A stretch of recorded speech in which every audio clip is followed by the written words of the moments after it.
বিসমিল্লাহির রহমানির রহিম। এই বিশ্ব পরিস্থিতির একটি পরিসমাপ্তি ঘটে যাবে। বিশ্ব পরিস্থিতির পরিসমাপ্তির পর কিয়ামত অনুষ্ঠিত হবে। সেই কিয়ামতের দিন দুটি ভাগ হবে, এক ভাগ যাবে জাহান্নামে আর এক ভাগ যাবে জান্নাতে।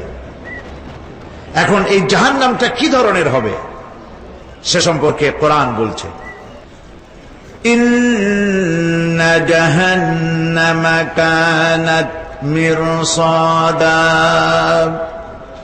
জাহান্নাম হচ্ছে একটি ঘাঁটি বিশেষ, লিত্তাগীনা মাআবা, যা হবে বিদ্রোহীদের আবাসস্থল, লাবিথিনা ফিহা আহকাবা, যার ভেতরে মানুষেরা জাহান্নামীরা যুগের পর যুগ অবস্থান করবে।